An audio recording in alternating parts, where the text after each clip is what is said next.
কি আরেকবার বলুন। 3,000 টাকা স্টার্ট করেছে মোদি। অন্নপূর্ণা ভান্ডার, লক্ষ্মী ভান্ডার বন্ধ। অন্নপূর্ণা ভান্ডার, লক্ষ্মী ভান্ডার বন্ধ।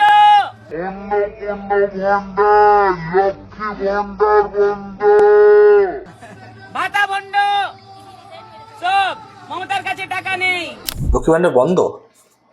দর্শক যারা ভিডিওটি দেখছেন বলবেন লক্ষ্মীর ভান্ডার কি বন্ধ হয়ে গেছে? আর একটা কি ফার্স্টে বললেন যে 3,000 টাকা স্টার্ট করেছে মোদি, স্টার্ট হয়ে গেছে? মানে ইনি হচ্ছেন বিজেপি প্রার্থী, কোথাকার এন্টালি, খুব সম্ভবত কলকাতার এন্টালি, খুব সম্ভবত, শিওর নয়, বলবেন তো এন্টালি কিনা। তো কলকাতার এন্টালি বিধানসভার ইনি হচ্ছেন বিজেপি প্রার্থী আইনজীবী প্রিয়াঙ্কা টিবরেওয়াল। প্রচারে বেরিয়েছেন, সেখানে গিয়ে বলছেন, দাবি করছেন যে নরেন্দ্র মোদী প্রধানমন্ত্রী, তিনি 3,000 টাকা স্টার্ট করেছেন এবং লক্ষ্মীর ভান্ডার বন্ধ, ভাতা বন্ধ। কিন্তু যেটুকু আমি মানে এই ভিডিওটা দেখার পর আমি জানার চেষ্টা করলাম এবং বোঝার চেষ্টা করলাম যে সবাই কিন্তু এ মাসে লক্ষ্মীর ভান্ডার পেয়েছে, যা জিজ্ঞাসা করলে। এবং যে ভাতার কথা বলছেন, যদি যুবসাথীর কথা ধরি, এ মাসে সবাই পেয়েছে।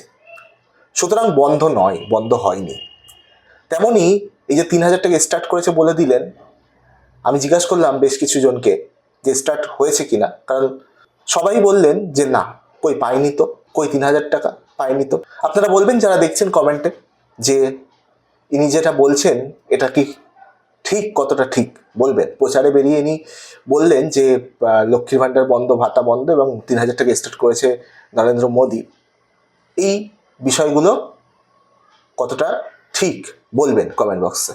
আপনারা কি লক্ষ্মীর ভান্ডার পাচ্ছেন না, বন্ধ হয়ে গেছে? বা আপনারা কি 3,000 টাকা যে স্টার্ট করেছে উনি বলছেন সেটা কি পেয়েছেন? জানাবেন কমেন্ট বক্সে এবং নজর রাখবেন N24 টিভিতে।